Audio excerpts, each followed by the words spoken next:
Mga kababayan, pag-usapan natin itong dalawang kumanta kahapon. No, si Garma at saka itong si Kerwin Espinosa. Sabi nga ni Mami Ping, grabe nakakatakot yung mga revelasyon. Diba? Nakakatakot talaga para doon sa mga nasangkot. Kasi alam nyo na kasunod yan. Demandahan yan, arestuhan yan. No, yan ho yung kasunod yan. Pero tama naman po na naungkat yung mga bagay na yan. Di ba? Bakit? Ganun ba kapag mayaman, maimpluwensya, politiko? Di ba? Hayaan lang, palilipasin na lang yung nangyari. Di ba? Hindi na, paano, saan ng hustisya? Naalala ko noon, panay ang sigaw ng mga Pilipino, rule of law! Rule of law! Ngayon, nagkakaroon ng investigasyon. Di ba? So, dapat po matuwa. Lalo yung mga DDS, matuwa ho kayo. Di ba? Kasi lahat ng akusasyon laban po kay Tatay Digong, meron na po siyang pagkakataon na buong laya na masagot niya yan sa mga investigasyon. Kaya lang ayaw niya. So gusto niya sa korte. O di darating at darating po yan sa korte. Ano ba ang magiging epekto ng mga revelasyong ito? Okay. Ito hong mga testimonyang ito, maging yung pagbawi nito ng testimonya nito ni Kerwin at nitong biglang pagbabago ng isipan na protecting dati kay Duterte, protector dati ni Duterte, itong si Garma na tawag dito sa simula pa lang ng Quadcom na-implicate na itong mga to, 'di ba? Pati si Leonardo na upperclassman niya nagulat ho, yung mga itsura nila pinapanood ko sa Quadcom, nagulat sila na yung halos nalimutan na nila nauungkat and they tried to, 'di ba, defend themselves, tried to avoid it, pero nangyari ho, buo na po kasi ang kwento sa Quadcom. Okay? Ahead of time, may mga investigation lang nangyari. Hindi lang na lumalabas, ganun po kasikreto. Bakit? Siguro natutunan na ng gobyerno na kapag i-dismiss nila, iprenesko nila yung kanilang plano, nakakatakas kaya ni Alice Goo. 'Di ba? Una kasi presko na bago gawa una bunganga. Ang nangyari, akala nila hindi nag-iisip yung mga subject. Kung matalino sila, matalino rin yung mga yon at takot din. Di nakakatakas. So ngayon, sikreto. Kaya nga, kapag alam nila na nagsisinungaling, di ba, hindi sila natatakot na i-cite in contempt yung tao. Kasi they knew they can defend themselves kung sakaling may mag-iiyak dyan na taga-Supreme Court. Kakayanin nila na ipakita bakit malakas ang loob nila mag-cite in contempt. Kasi alam na nila, ito na yung katotohanan. Meron ng mga ebidensya na mailalatag sila. So, ang ginagawa po dito ng Kongreso is confirmatory na lamang po. Pag sabi ka ng totoo, baka katulong pa sila, baka maging state witness ka. Pero kung patuloy ka na magmamatigas, bahala ka sa buhay mo. At yun pong pagbaliktad kahapon, kanta nito ni Garma, ito po ang nakikita ko rito is ang nagdulot dito ng magbago ang isipan niya. Isang tao lang po kasi talaga naman ang kinatatakutan ni Garma. Ang kinatatakutan po ni Garma dito, mga kapatid, ay mawalay sa piling niya ang kanyang anak. Siyempre kapag siya po ay nabilanggo na sana, 'di ba? Naalala niyo na cite in contempt 'yan. Iyak siya ng iyak kasi kailangan ng serbisyo niya yung para dun sa anak niya na may sakit. 'Di ba? So, siguro naiisip na rin niya sa paglipas ng panahon, alam na ng Quadcom kung ano ang pinagagawa namin noon. Hanggat maaga, hindi lang laging sinasabi ng Quadcom mabuti pa makipagtulungan na kayo, mabuti pa magsabi na kayo ng katotohanan bago pa maging huli ang lahat. Kailan po magiging huli ang lahat? Pag naisampa na ang kaso. It's gonna be too late. That's the time for you is to defend yourself. Diba? Kulong ka. Yung anak ni Garma, hindi ho pwedeng isama sa kanya sa kulungan. Bakit? Hindi na ho pasusuhin yan Yung mga batang pasusuhin pa, yun ho yung pwedeng isama sa nanay. Para maalagaan yung kanilang anak. Okay? Lalo't hindi naman pandemic. Ngayon, yun nga Jamie V, baka mag-suicide yung anak niya, bipolar. Di ba? So yun ang inaalala nito.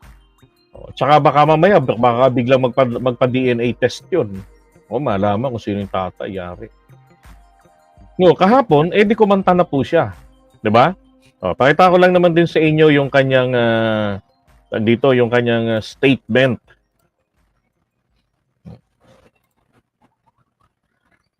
Kanyang statement.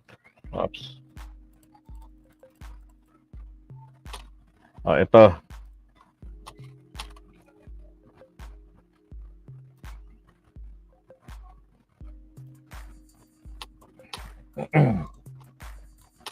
Sabi niya rito ha. On September 12, 2024, so inimbitahan daw po siya as a resource person, blah blah blah, itong Quadcom. Mga kwento niya. Pero, teka, ito ho number 6. Yan. Dito niya naman na po ikinuwento. Okay? So, siguro kung gusto niyo makakuha ng kopya nito, maganda, i-screenshot nyo na.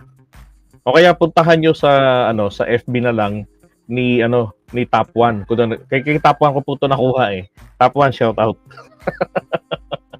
Doon ko nakuha ito sa kanyang wall. Okay? Number 12. Ito yung panghuli. Okay? Yan. So doon po, alam niyo naman na rin kasi yung ikinanta niya, di ba? Liwanag naman na yung kanyang mga sinabi roon. Teka. Balikan natin. Oops.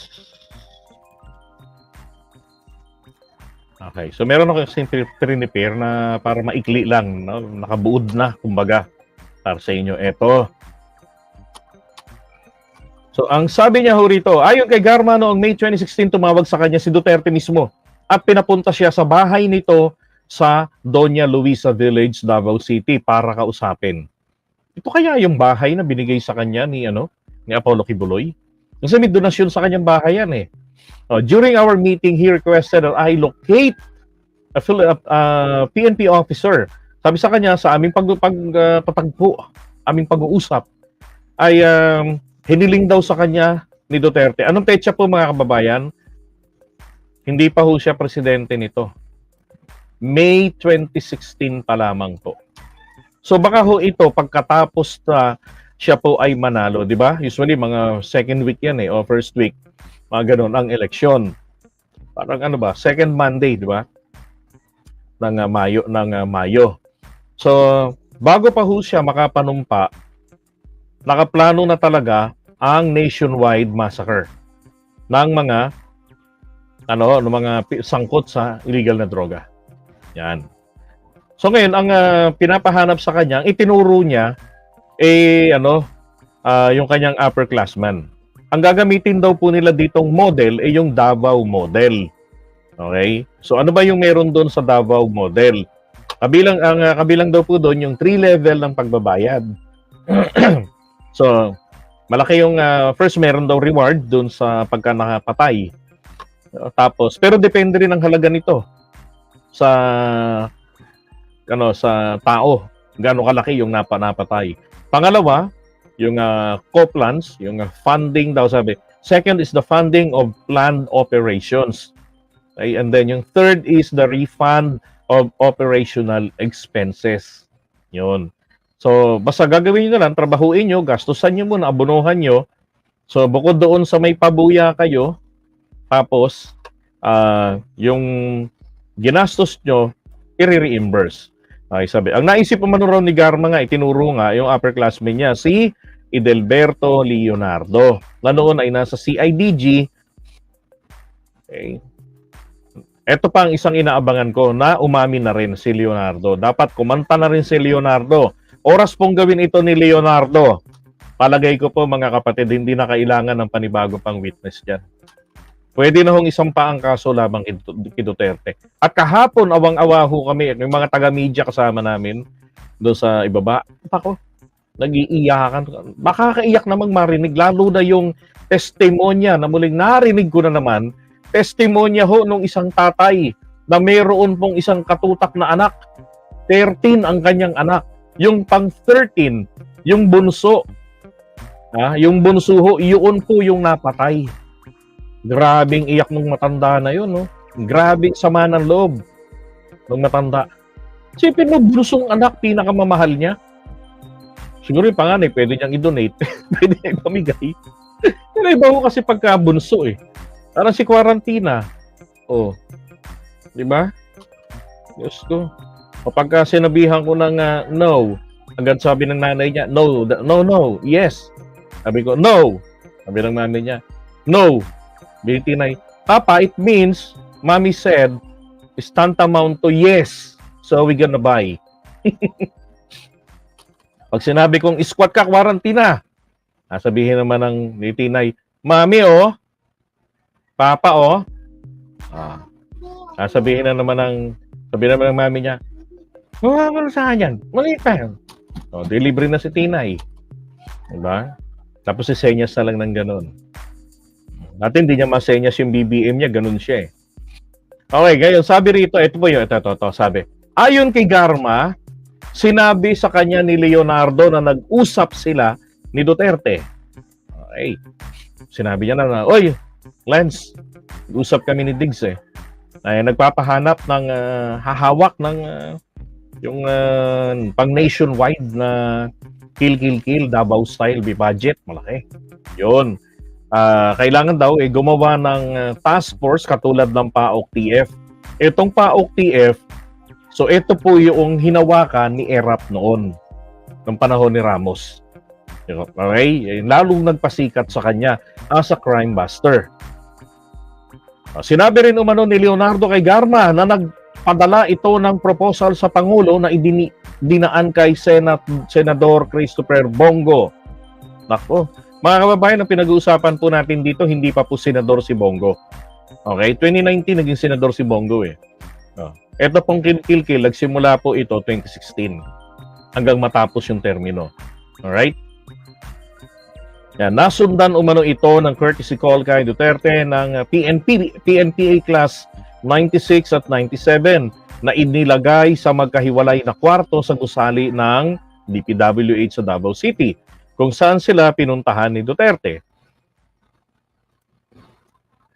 Okay, sa pagtatanong ni Kabataan Rep Manuel, sinabi ni Garma na ang bayad sa mga makakasyukti ng drug suspects ay 20K up to 1M. Depende sa laki ng personalidad. So, ibig sabihin, pagka mataba, bigatin, nakaribal, tumba, malaki bayad. Alright? Pag yung mga pipitsugin, mga dilis, 20 grand lang. Hey, tinanong naman ni Deputy Speaker Aurelio Gonzales, eto, so nasa baba kagabi. Kasi ganun ginagawa nila JJ,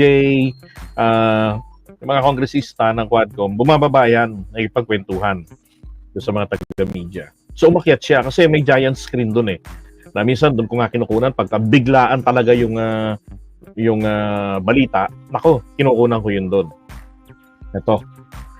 Sabi, tinanong siya kung meron bang pumilit sa'yo. Sabi niya, humihingal pa nga yan kagabi si Aurelio Gonzales eh. Ito si Dong Gonzales, ito rin ho yung may project ng tulay doon sa Pampanga. Ay, hindi ko tulay, yung flood control, tabi ng ilog na nagiba agad. Substandard yung trabaho.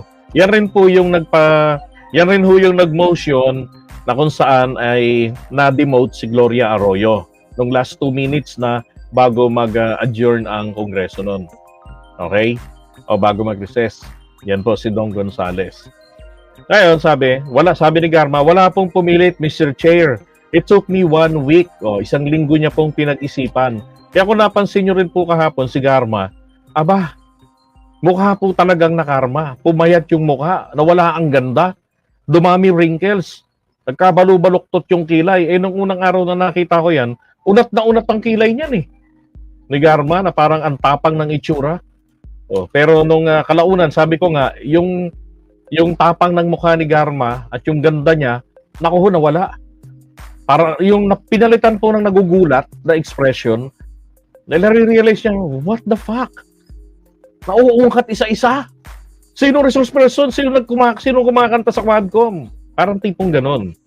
Alright? So sabi niya, wala raw pong pumilit sa kanya. 1 linggo niyang pinag-isipan. Okay, I realize that the truth will always set us free. It is normal that when you speak the truth, you cannot please everybody. Natural, lalo na yung kinanta mo. At least, I will be able to contribute to make this country a better place to live for our children. Parang dito ako naman duda sa last na to. Parang ang plastic naman. Di ba? Ikaw yung isa sa nagpagamit eh. Tapos sangkot ka pa sa pagpapapatay kay Barayuga.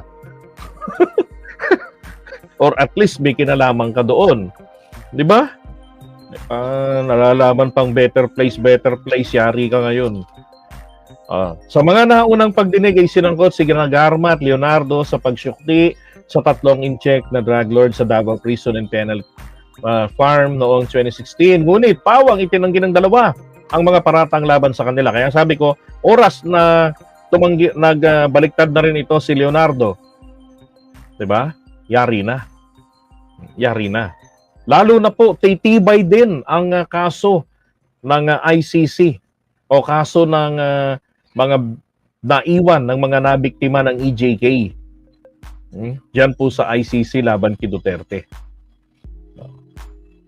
So etong sina Leonardo, sina Garma, dito po yan lilitisin pag hindi gumive up ang ICC. Pag hindi nila pinagbigyan ang principle of complementarity. So si Duterte, mapipilitan ng Pilipinas na ipamigay yan sa ICC. Ito pong mga to, dito po lilitisin. 'Di ba? So si Garma, titignan po rito sino ang pinaka-least guilty sa inyong dalawa ni Leonardo. Pag si Garma, state witness si Garma. Yari si Leonardo. So yan po yung mga naisip dyan ni Garma. Kaya po yan nagbago ng isip. Unang-una, hindi niya, sabi nga, you can run, but you cannot hide. Diba? Ay, mamaya na yan.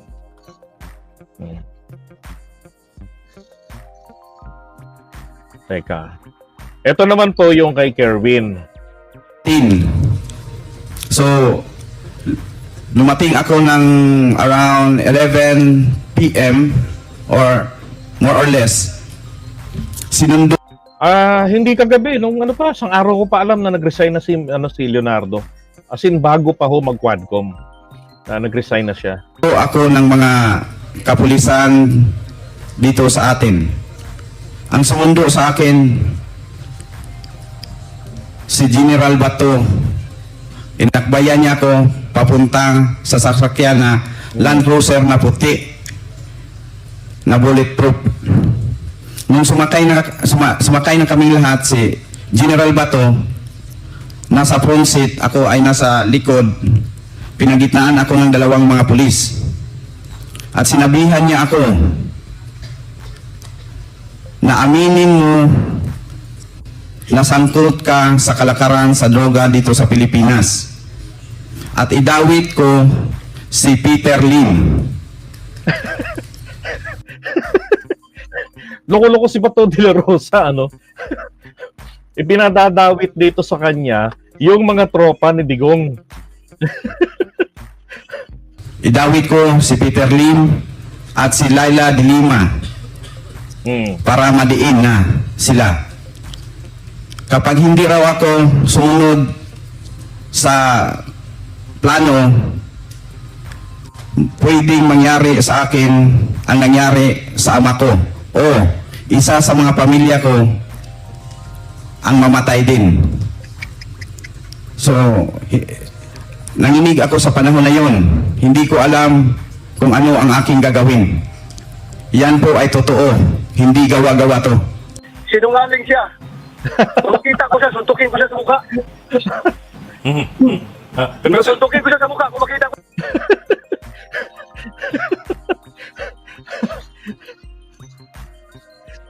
Grabe. Tanong ni None. Naniwala ba kayo? Opo, ako naniniwala ako. Kung siya, sinungaling yan. Ikaw, kung sino paniwalaan mo, maniwala ka sa God Lord o maniwala ka sa dating si Penpi na ngayon na senador na. Pili ka lang kung saan ka maniwala. Kung maniwala ka sa God Lord, okay lang. Kung maniwala ka sa dating si Penpi na senador na ngayon, okay lang din sa akin. Hindi man ganun sa Senator, nagbalak ba kayong i-confront si Kerwin? Either doon sa Quad Committee o sa Senate? Hindi ko yan i-confront. Pag makita ka, suntukin ko sa mukha yan, sinungaling. Grabe si Bato de la Rosa, Napikon. Alam niyo, yung tanong kanina, naniniwala ba kayo? Ako po naniniwala ako kay Kerwin Espinosa, tulad ni Jayan Balgos. 'Di ba? Bakit siya napaka-defensive? Yun nga di ba?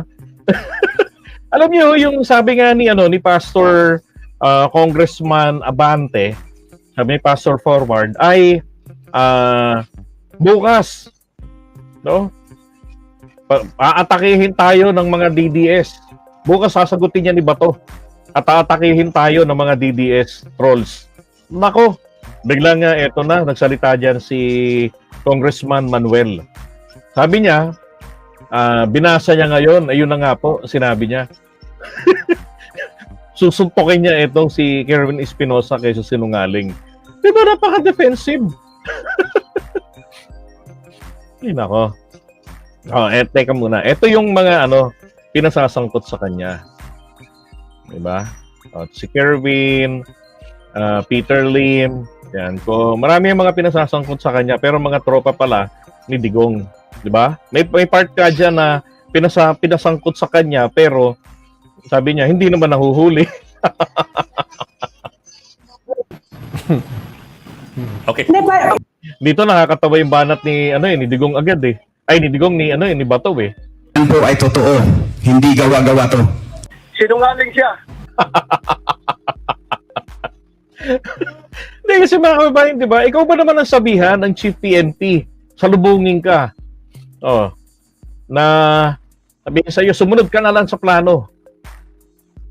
Kung hindi, baka gusto mo, sumunod ka sa tatay mo. Sabi ko nga kahit na miss mo na tatay mo, kahit ako man siguro yan, o kahit na si Jose Rizal pa yan, sabihan nyo ng ganyan.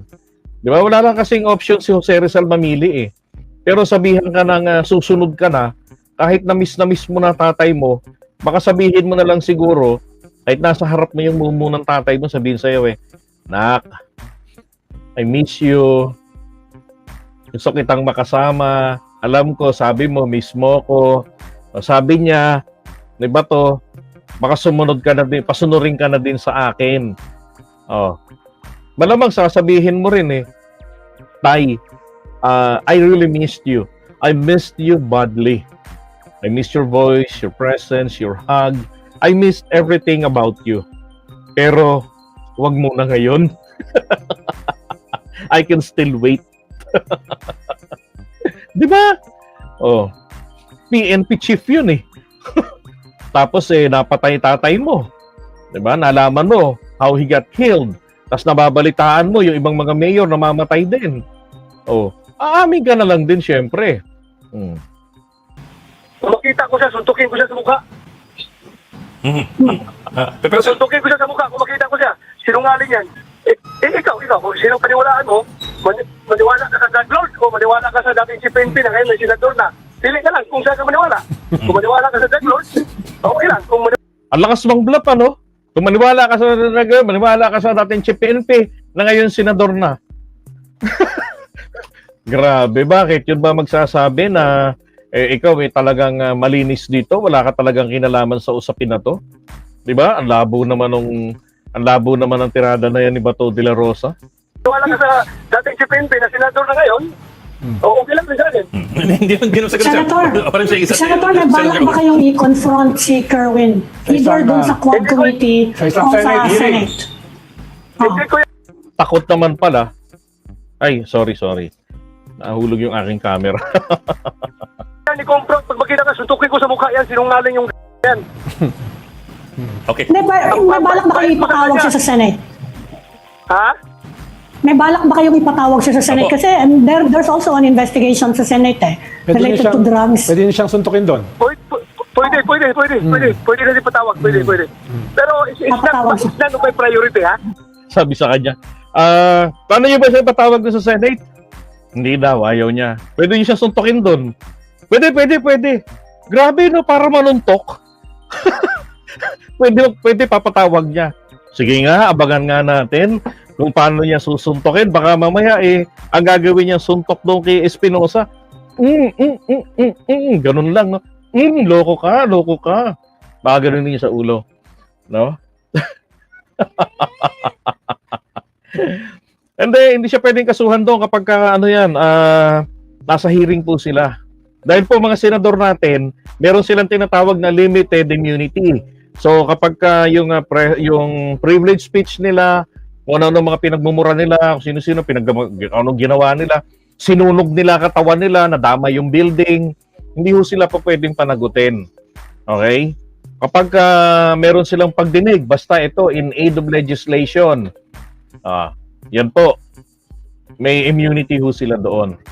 Kaya kahit nasuntukin niya yan, wala ho, hindi makakasuhan si Bato de la Rosa.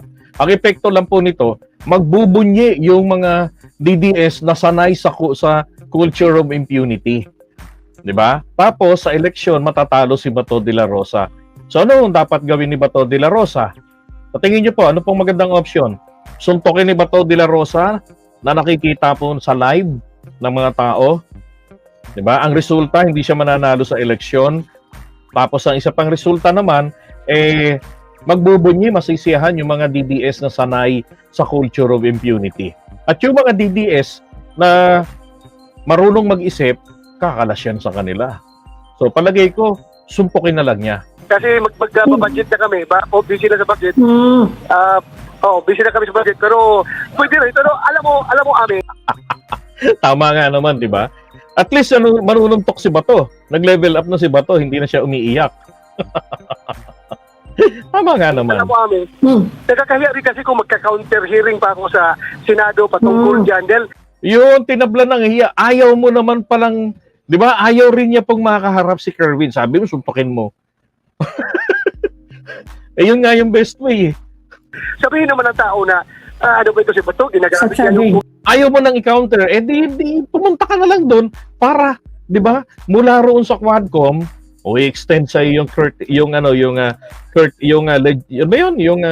basta Chorbanes na yun, yung courtesy na yan, di ba?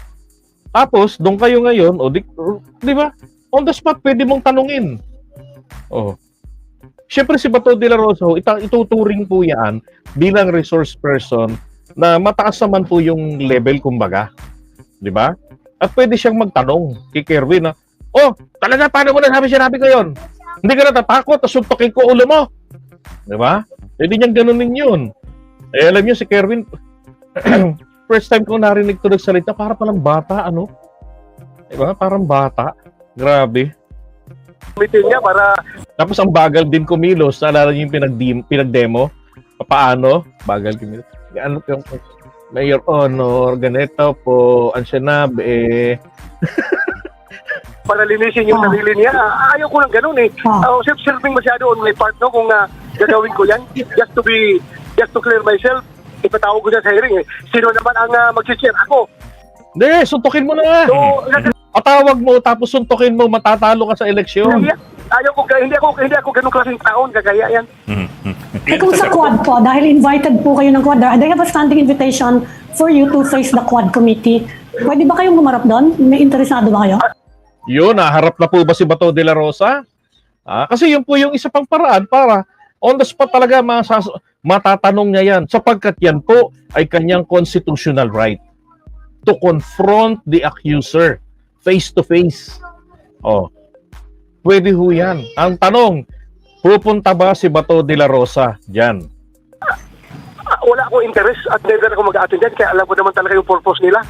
Puro may demolition yung ginagawa nila. Isipin mo, mga drug lord, gagawin mong resource person para siraan ang pangalan ng tao.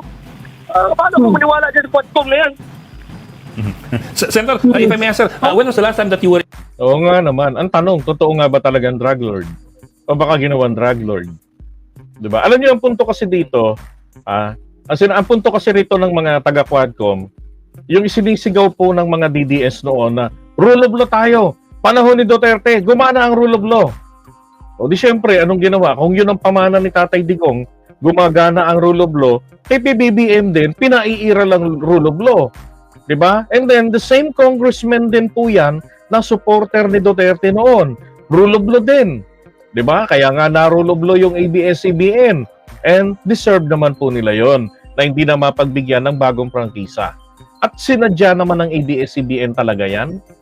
Dahil kung talagang totoong gusto nilang makapag-renew ng maayos, inayos nila lahat ng problema. Tama? Mas malaki ang kita ngayon ng ABS. Biruin mo, halos 100,000 yung manunood sa kanila sa isang live. Tapos ilan lang yung tauhan nila. Hindi katulad doon. Diba? Buong mundo, kung saan sila nag-i-exist, may tao sila, pasahurin, malaking overhead kumpara ngayon. No. Babayaran na lang nila konting tao, tsaka yung tax, konti lang din. Kasi tinatax na rin naman kami ng US. Pagdating dito, konti na lang ang tax namin. Able to talk to Kerwin Espinosa if at all. Do you have any recollection na kayo nakapag-usap Gumaganda si Attorney Conti, ano? ni Kerwin in the last few years? Mukhang nakakakita ng pag-asa. Na pag-asa ho na maipakulong to sila Bato de la Rosa. The only time, the only time na nagkausap kami, nung pinuntahan ko siya doon sa quarters sa AIDG. Dahil nung hearing nga, you can just imagine kung gano'n kasi Okay, pero sabi nito ni Kerwin, nung pagdating niya, sinundo siya nila Bato. Di ba? Sabi niya, pinuntahan niya ron sa EIDG. sinungaling yan. Under oath siya doon sa Senado, sinabi niya na si Espinido daw tumatanggap sa kanya ng pera. Kaya napaiyak ako doon sa hearing dahil sama ng loob ko. Dahil sabi ko, pinagkatiwala ako si Espinido, tapos ngayon, tumatanggap rin pala ng drug money. Kaya napaiyak ako doon sa hearing. Under oath siya si Kerwin. Sinabi niya na tumatanggap ng pera. Nung kinagabihan, pag uwi sa krami, pinuntahan ko siya doon sa kulungan niya sa AIDG. Kinumprontak ko siya, totoo ba talaga yung sinabi mo kanina sa hearing? Sabi ni Kerwin sa akin, Sir, masama lang ang loob ko kaya nasabi ko yon. Dahil napatay yung tatay ko sa loob ng kulungan, kaya masamang loob ko kaya sinabi ko yon. Pero actually, sir, hindi yan tumatanggap siya ng Espinido na pera. Every time tinitext ko yan, kung kailangan niya ng pera at papadala ko ng pera, ang sinasagot sa akin ay puro Bible verses.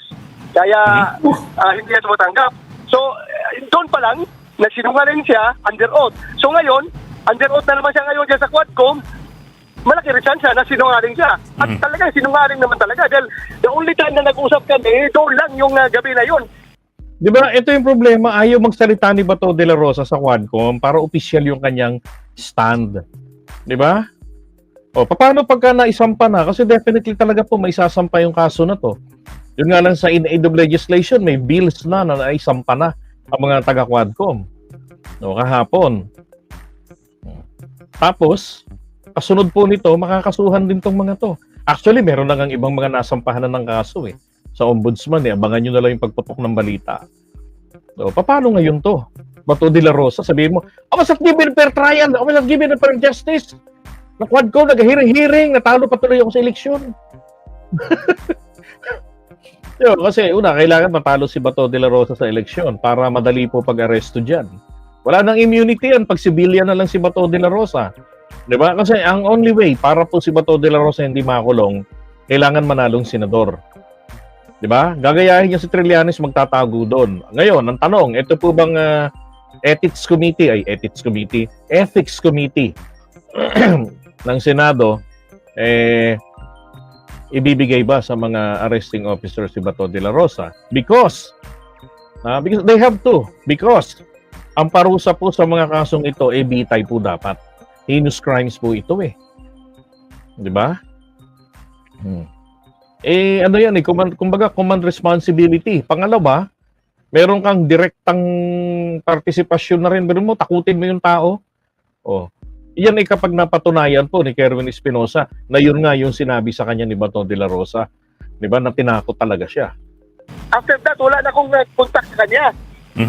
Sir, so you're saying, sir, that... Bakit ako yes, sir. Bakit ko siya didiktahan na sinong i-implicate niya na that's none of my business. Si PNP ako. Hindi ako investigador. Sir, you're saying, sir, no, Sabi tungkol dyan. Yes, sir. Yes. Mr. Santos, sir, you're saying basically that si Kerwin admitted to you that he perjured himself in the committee that you attended. Yes, very correct. Kung nag-perjure siya noon na nasa kustodiya siya ng gobyerno, how much more ngayon na he is as free as a bird? Dahil yung mga kaso niya na-dismiss. At tumatakbo pa siyang mayor. So ngayon, tingnan mo yung Albuera, pag manalo yan, mag-mayor yan ulit doon. Tawawa ang Albuera. Eto, sinagot, bago pa sabihin niya ni Bato de la Rosa, hindi nanonood kasi Bato sinabi na nito kay Dan Fernandez na willing akong i-give up yung aking kandidatura. Yung kalaban po niya sa pagka-mayor, pumapalakpak po kahapon, Ganon, pumapalakpak. Sabi siguro nun, sige, ilaban mo yan, suporta ako sa'yo. 10 pera, suporta ako sa'yo. Kasi alam niya, atras na yung si Kerwin eh. Pero Yung tatay nito naging mayor po, first term. Okay, first term po yung tatay nito. Bago ho napatay. Diba- Yung drug, kuhanan mo yan. Pero di ba, Senator, drug lord na si Espinosa noon, alleged drug lord, nung ginamit siya ng gobyerno para magtestigo kay Senator Laila de Lima? Hindi lang siya alis drug lord talaga. Aya, oo. Pero ibig sabihin, kahit drug lord siya, kinuha siyang testigo ng gobyerno. I don't know. I am not party to that case. Kasi ang naghawak na kaso niyan, ang nagdevelop ng kaso ni De Lima ay DOJ. Wala pakialam ang PNP doon. Ang papel ng PNP, mag-serve na lang ng warrant nung may warrant na si De Lima. Pero ang pag-case build up, wala pakialam ang PNP doon. DOJ at direct may trabaho noon. Senator, may balak ba kayong habulin si Kerwin? At least for perjury kung ganyang nagte-testify against you. Kasi si Senator De Lima baka daw isama kayo sa reklamo niya. Yari. Yari ka ngayon, Bato de la Rosa. Na yun na nga, na sinet up daw siya, na frame up siya. Kayo may balak din ba kayo mag-file ng mga criminal charges? Sa ganyan, tinuturo kayo na ano eh. Sayang na panahon ko dyan sa kaso-kaso. Hindi man hindi man ako ganun kasing tao. Mahilig ko file lang kaso. Hindi yan, not No, hindi raw. Alam niyo ho kasi meron pong principle. Meron nga legal maxim. Ang sabi doon, those who come to the court of law for legal relief, sabi, make sure that your hands are clean. So both hands mo dapat malinis. Hindi yung ikaw, magdidemanda ka, ikaw pala rin naman, guilty. Okay? Parang ganito yan. Sa principle na yan. Yung mag-asawa, no, parehong kalunyero at kalunyera, hindi po pwedeng pumunta yung lalaki para magsampa ng kasong adultery laban sa asawa niya. Kung siya naman daw po pala ay guilty rin naman o gumagawa ng concubinage. Oh.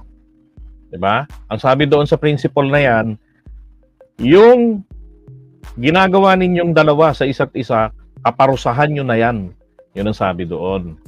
Oh, kaya useless naman talaga rin na magdemanda dyan si Bato de la Rosa. The best time for Bato to file suit ay kapag nabigo etong mga accuser niya na patunayan na siya po talaga ay guilty. Doon. Kaya kailangan ni Bato talagang mag-ipon ng pera panglaban dyan. none of my business. Kaso-kaso. Oo. Sen, kasi ganito po, of course, it's one person's word against the other. He's a confessed drug lord and you're a former PNP chief and incumbent senator. But at the same time, sir, siyempre, Yun po yung tama, di ba? Sabi ni Rosalina. Si Bato, PNP chief siya nung time na yon. Kung mabuti siyang tao, mabuti po siyang tao, busila kang kalooban. Okay? May concern siya sa mamamayan. Meron din po. Dapat pinigilan niya ang kanyang Panginoon na si Digong. Kaso hindi eh. Or nag-resign sana siya. Di ba? Dapat ganun po talaga yung ginawa niya eh. Kaso nga po, kayo po ba, makakatanggi po ba kayo sa gusto ng inyong tinuturing na poon? Di ba?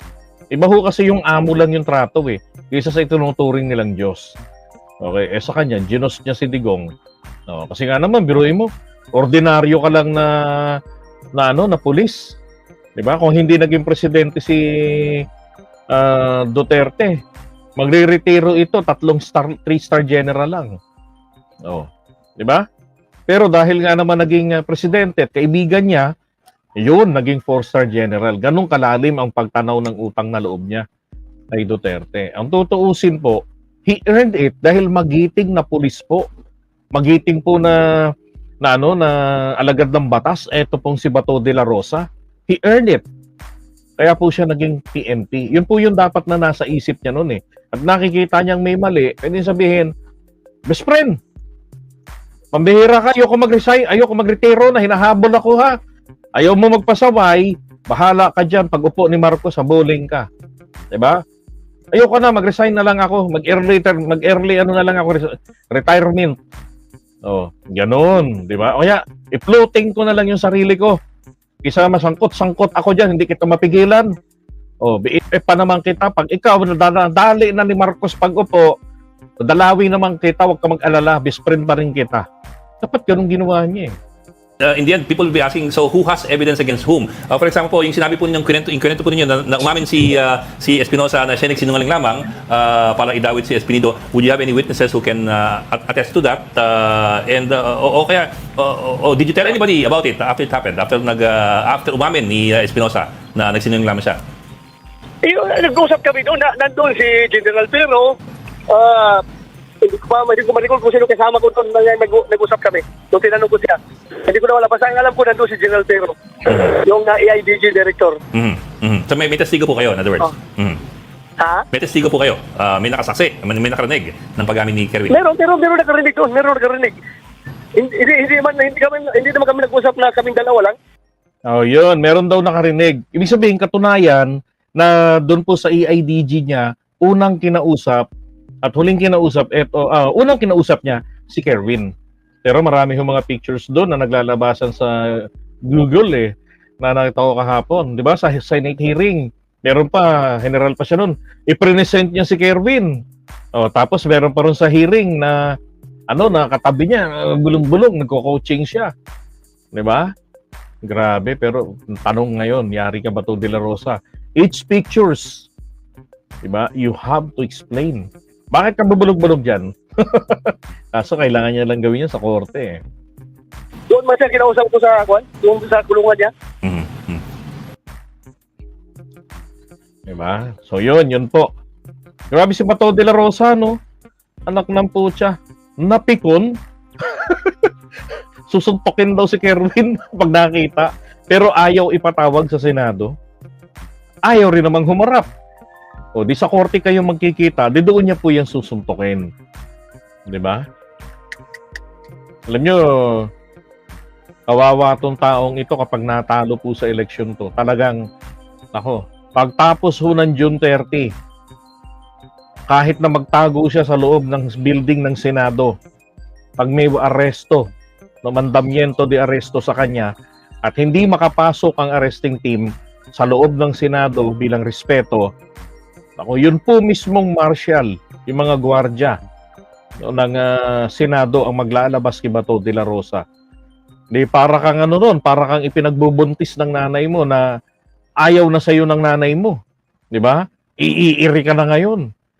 At hindi ka pa rin lumalabas, itutulak ka na ngayon ng kidney, itutulak ka na ngayon ni large intestine, tsaka ni small intestine, at para madulas, iihian ka na ni Pantog, para ka mailabas. Ganun, ma-abort ka.